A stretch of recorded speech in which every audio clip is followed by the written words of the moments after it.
I can walk into a room and feel other people's pain. Mm-hmm. And when I was younger, I identified with that and thought there was something wrong with me.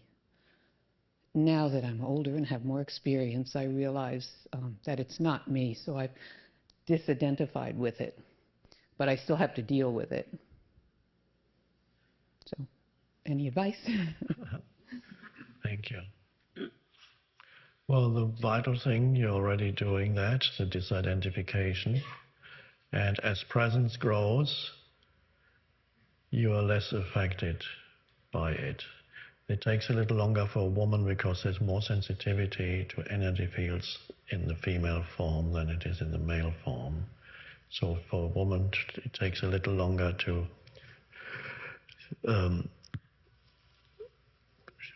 woman would need more presence because there's such sensitivity in many women to energy fields. The feminine has that sensitivity, so you can feel it more than a man can, generally speaking. The main thing is already you're practicing already, which is the disidentification from it, so that there is awareness and it. You haven't become it. You are the awareness and there's it. It is allowed to be in the field or the space of awareness. No longer that problematic, because it is not who you are. And so negativity, of course, is contagious, highly contagious. The immunity gradually, as you become more present, the immunity is there because intense presence is no longer susceptible to that illness, the negativity. And so when you feel a negative energy field, you said a room that you go into. There are also other energy fields in this. Even when there's a full moon, for some reason, it seems to influence some people's behavior. Lunatic. That comes from the word luna, the moon. When we were in Chicago 2 years ago with Oprah, one day there was a full moon, and I read in the Chicago paper that on that night there were something like 15 murders on that night, and all kinds of energy fields impinge upon us, but there needs to be something in us also that resonates with it. So as your pain body gradually shrinks, also you'll find there's less in you that resonates with negativity. Pain body, of course, takes a while to dissolve. It dissolves through presence. But as long as there's some pain body there may well be something that resonates with certain forms of negativity. And then you feel it. It's nothing personal. Even the pain body is not personal. Nothing is really personal. And then as the pain body dissolves, then you find you're free. You can go into a negative energy field and you're fine.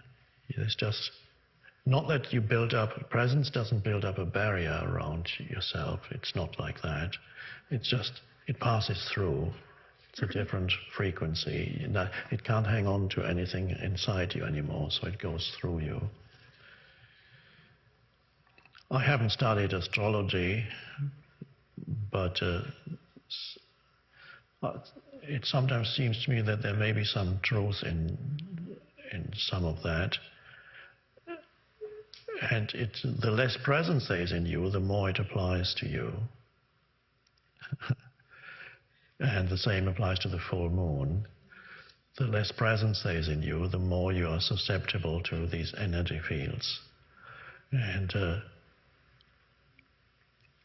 the moment you think a negative thought, especially if you think more than one negative thought, and it goes on for a few minutes and then leads to another and another, you connect to negativity in a million other people in the same city, kind of, and then you're in it. Nothing personal. And then people are surprised if they can't get out. It's not just yours. You have connected with the whole city, or more, or beyond. That's why it's so important to keep yourself as clear as possible through presence. The less you carry inside, the less likely it is that it'll affect you. Well, now you may still be able to feel it, but it does not impinge upon you. Especially if you're, as a woman, you probably are still able to feel the negativity, but then you no longer need to, there's nothing in you where it gets stuck. So it passes through. You know it's passing through, there it is, but it has nothing in you to hang on to. It can't attach itself to anything. And the same applies when people are negative in their dialogue is negative, what they speak to you is negative. And again, if you are in the state of alert attention, there's no negative thought in you that this can connect to, and so you are immune, so to speak. The mental negativity can't hang on, can't lodge itself in your mind if there's nothing, there's no frequency in there that it corresponds to. I've been told by some spiritual teachers that there's something in my system that is trying to take this on from other people to rid them of it. But I mean, it's nothing I do consciously, and I don't even know if that's true.